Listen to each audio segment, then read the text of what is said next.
The email arrived at 6:42 a.m., long before anyone else in the building was awake. A single sentence, sent from the CEO's daughter, our freshly promoted, wildly unqualified vice president of operations, hit my inbox like a slap. Your services are no longer required, effective immediately. No explanation. No meeting. No warning. Just 3 days, 72 hours, before my $127,000 performance bonus was set to vest.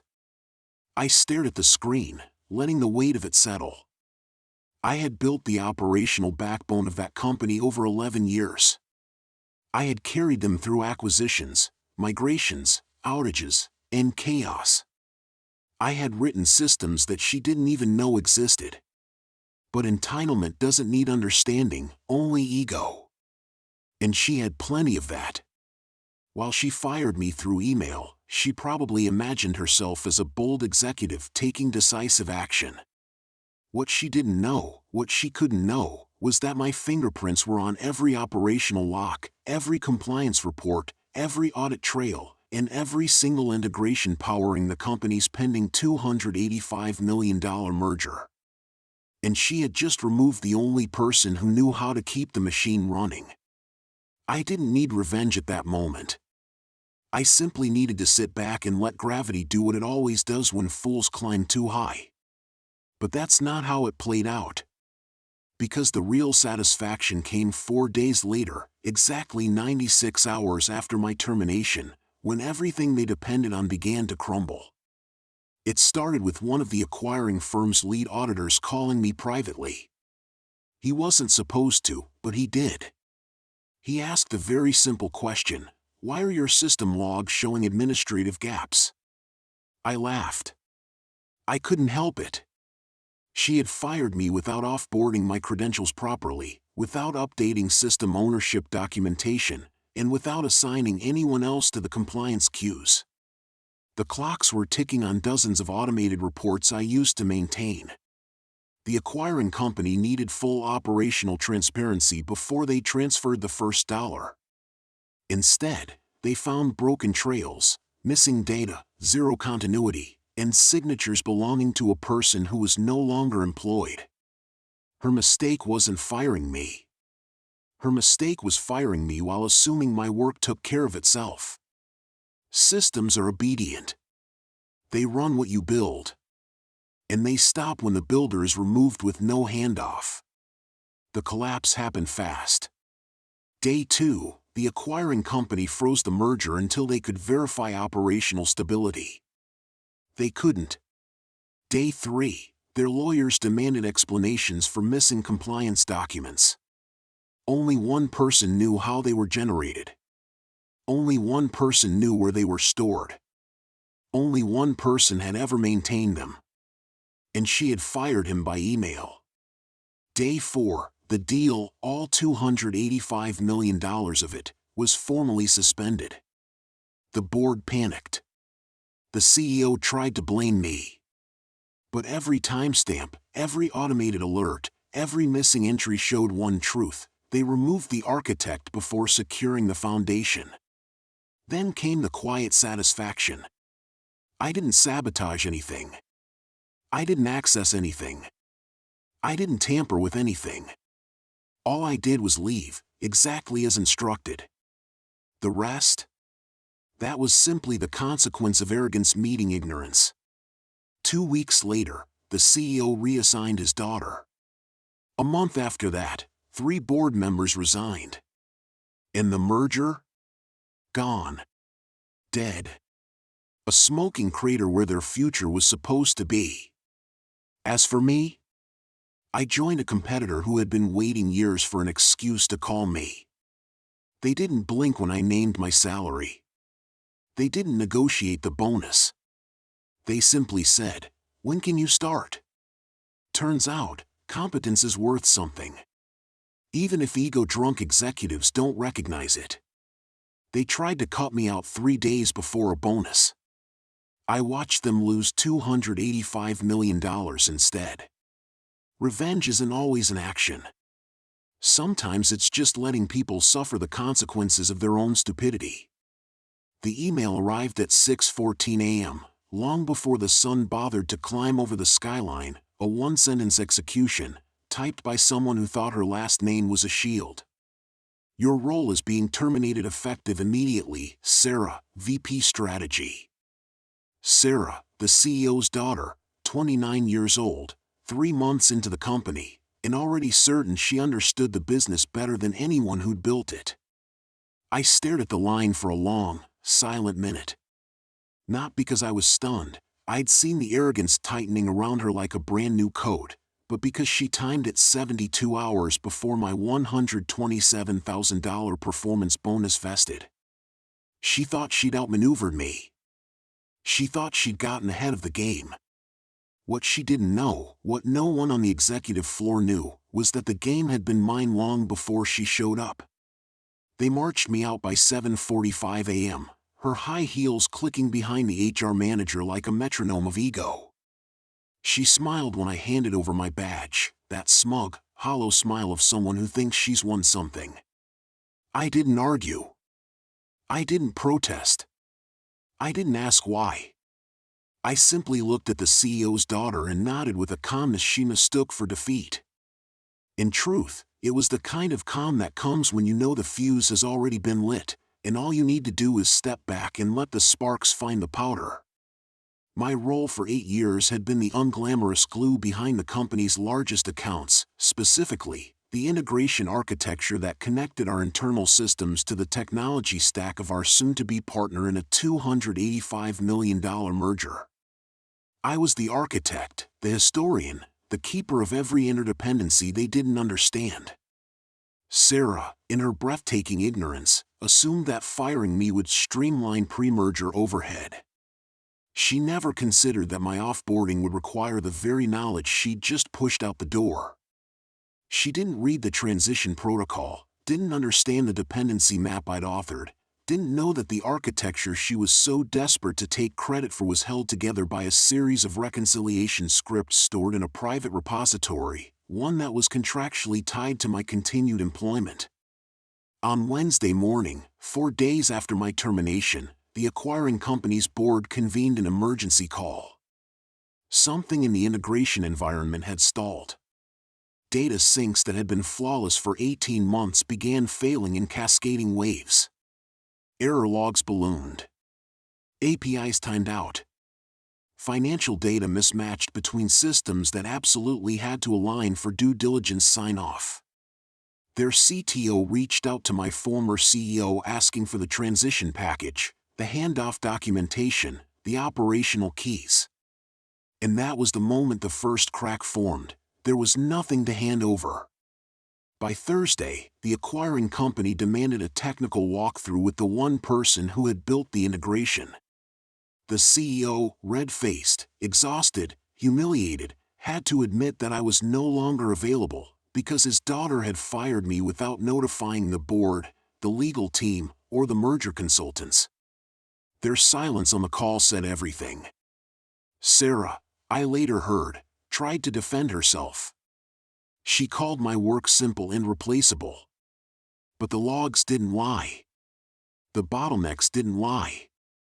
The audit trail didn't lie. Friday morning, the merger collapsed. Not postponed. Not renegotiated. Collapsed. The acquiring company cited critical operational instability and loss of key personnel without transitional coverage. The stock took a 12-point hit before noon. 3 board members resigned before end of day.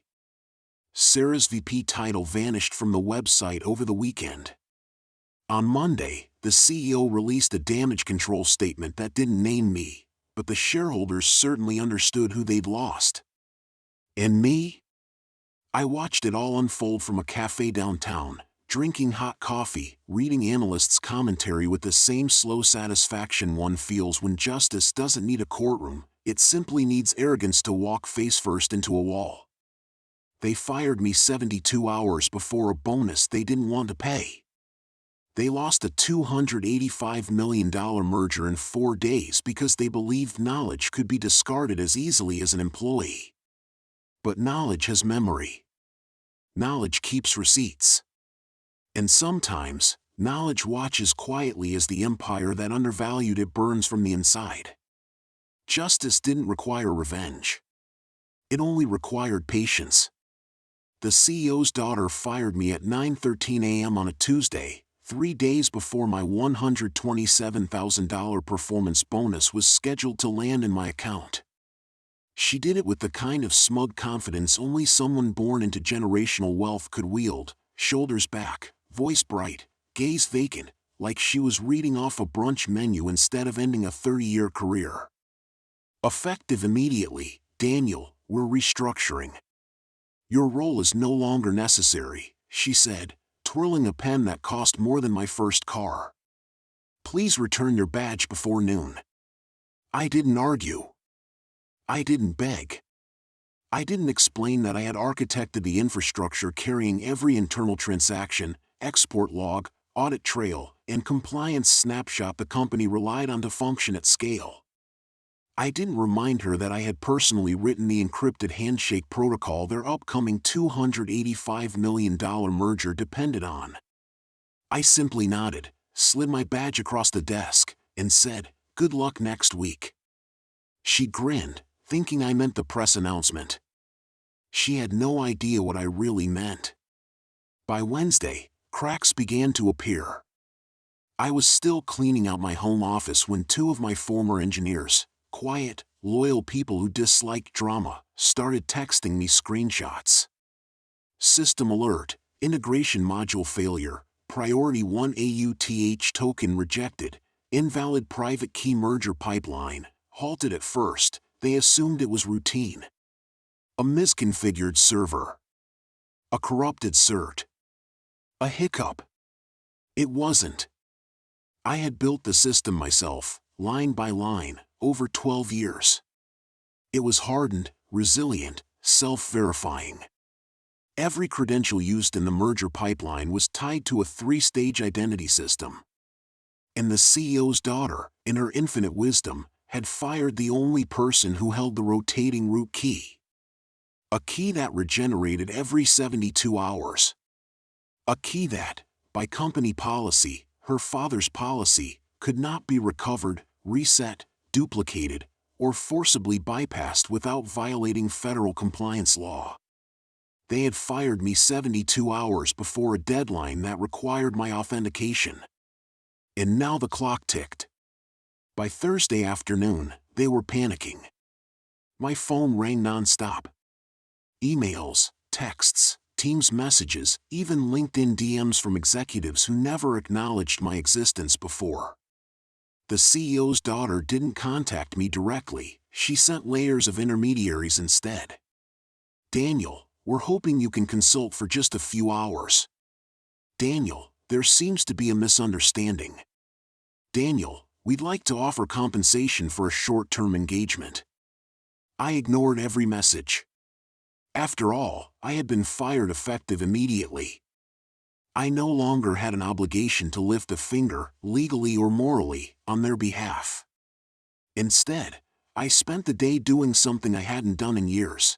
I cooked a real lunch, took a long walk, and read a book in the sun while their entire operations team tore apart my infrastructure like raccoons in a dumpster.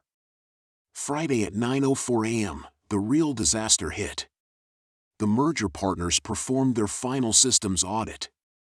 The handshake failed, the environment failed, and the compliance package failed. Without authentication, nothing could be proven secure. The merger collapsed. Not slowly. Not quietly. It detonated, publicly, dramatically, explosively. The buyers pulled out. Their stock fell 18% in an hour. Analysts tore them apart. Their board demanded answers. And every path led directly back to one moment, the CEO's daughter firing the only architect who could authorize the merger transaction. By Friday night, they finally understood. The CEO himself called me around 8:17 p.m. His voice was tired, defeated, aged 20 years and 4 days. "Daniel," he said, "we made a mistake." "No," I replied, "your daughter did. But you let her." He exhaled shakily. "We need the key. I don't work for you. I'll pay you double your bonus. I don't work for sale." "Then tell me what you want." I waited. I had no interest in rescuing them. No desire to return. No intention of giving them back control. But I did hold something they couldn't buy, threaten, or replace: their trust in me, and their complete dependency on my integrity. So I said, "I want a clean severance record. Full benefits for 2 years. And a written admission that I was wrongfully terminated." He asked, "And after that?" I smiled even though he couldn't see it. "After that, I'll think about generating a new key." He agreed within 30 seconds. I never generated it. I never needed to.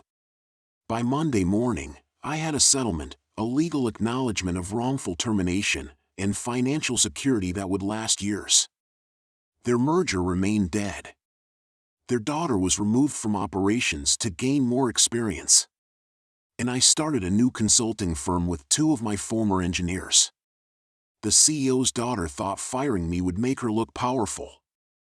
Instead, all she did was prove exactly how much power I'd quietly held the entire time. No greeting. No explanation. Just a single line from the CEO's daughter, our newly minted VP of People Strategy, a title she'd invented for herself 2 weeks earlier: "Your role is no longer required. Please return your badge by noon." I stared at the screen, still half awake, still tasting my first sip of coffee, when the realization snapped into place like a steel trap: she fired me 72 hours before my $127,000 retention bonus hit. And she knew exactly what she was doing, because I was the only one who understood the architecture of the tech platform driving the company's $285 million merger scheduled to finalize the following week. She'd always been smug, but firing me over email, before sunrise, without consulting HR, IT, legal, or the merger committee. That wasn't arrogance. That was stupidity wrapped in entitlement and tied with a ribbon of pure nepotism. And stupidity has a price. I didn't yell. I didn't panic. I didn't even reply. I simply leaned back in my chair, opened the private documentation I kept mirroring for years, my insurance policy, and began reading. I knew that contract clause by heart: all proprietary architecture, integration layers, and merger-critical protocols remain the intellectual property of the author unless employment is maintained through the integration period. I had written that line. Legal approved it. She didn't read my contract. That was her mistake. And soon, it would become the company's catastrophe. At 7:12 a.m. on a Wednesday, I was sitting at my desk finishing the final pre-merger data integrity report when my calendar suddenly pinged with a meeting request: immediate termination discussion required. The sender? Chloe Harrington, the CEO's 26-year-old daughter, newly installed as Chief People Strategist after completing a 3-month leadership retreat in Bali. I hadn't spoken to her more than 5 times in my entire 6 years at the company, yet she had direct authority to fire me. And she did, 72 hours before my $127,000 retention bonus was due to hit my account. The call was 2 minutes long. She didn't even pretend to hide the smirk. "Your skill set no longer aligns with the culture we're building," she said, reading from a script she clearly hadn't written. "Today's your last day. Security will escort you out after you return your badge." I didn't argue. I didn't beg. I didn't even frown. Because Chloe, like her father, had forgotten one tiny, critical detail: I alone controlled the data assurance protocol required to validate the numbers for their $285 million merger, scheduled for final review in 4 days. And without my authentication, the system automatically entered protect mode, a legally compliant but extremely inconvenient feature I had built 4 years earlier, in which they had never bothered to document after laying off the team who understood it. They thought I was powerless. They had just fired the only person who knew how to keep their merger alive. That same afternoon, while HR boxed up my things and Chloe bragged on LinkedIn about difficult leadership decisions, every system I had ever architected quietly shifted into the protocol that triggered when a senior data officer was removed without transition. It wasn't sabotage. It wasn't revenge coding. It was policy, their policy, approved by their lawyers, implemented by me. The protocol locked down any financial record, IP valuation model, or supply chain integration that did not have a designated successor listed. And since nobody had expected my sudden removal, every major dataset froze. Executives trying to access the dashboards saw only a polite message, awaiting transition authorization. They couldn't override it. They couldn't bypass it. They couldn't even open the merger binder. By Thursday morning, the CFO was already calling my personal phone. By Thursday afternoon, the CEO himself was emailing from his private account. By Thursday evening, Chloe posted a cryptic motivational quote about resilience and leadership. I ignored all of them. On Friday, the day before the merger sign-off, things got worse for them. Their acquiring partner, Kelbridge Capital, requested the full data lineage report, risk analysis log, and audit trail for the past 8 quarters. These had to be certified by the offboarding manager, a role they thought Chloe could magically assume. Except she couldn't. The system wouldn't acknowledge her authority. It recognized only one credential for the certification, mine. They tried to force a reset. They tried to migrate the system. They even tried to hire a contractor, who informed them that touching anything would violate 3 separate compliance regulations and automatically notify the FTC. By Friday evening, Kelbridge's lawyers issued a chilling message: if your internal controls are this unstable, we cannot proceed. And just like that, the $285 million merger, the one the CEO had staked his entire next quarter earnings call on, collapsed. On Monday, the company tried to call an emergency meeting with me. HR emailed me a tone-deaf subject line: we'd love to discuss a possible temporary advisory role. Chloe emailed separately, attempting professionalism but oozing panic: hi, I wanted to reach out personally and clear up any misunderstandings. I didn't respond. Instead, I sent one clean, precise message to the CEO: all systems will remain in compliance standby until a proper transition plan is filed with the governing board per section 14.3. As I am no longer employed, I cannot participate. It was the truth. They had fired me out of greed. They wanted the bonus gone. Now they couldn't touch the very data required to keep their company alive. 3 weeks later, Kelbridge completed the acquisition of their biggest competitor. My former company's market value dropped 34% in 2 days. The CEO faced a shareholder revolt. And Chloe? She stepped down to pursue wellness leadership opportunities. Meanwhile, I received a call from Kelbridge. They wanted to buy the platform I had built, the architecture they admired, but my old employer had never secured the rights to my original algorithm. They assumed it was work for hire, but the patent filings told a different story. I owned the core modules personally. Kelbridge offered me a 7-figure licensing deal plus a director position. I accepted.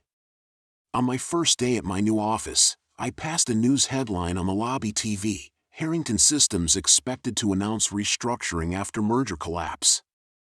I didn't smile. I didn't gloat.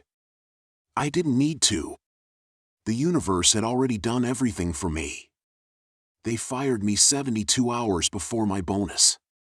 Their arrogance cost them a $285 million deal. And I walked away richer, calmer, and finally respected. Revenge doesn't always need sabotage. Sometimes, all it takes is letting people choke on the consequences of their own stupidity.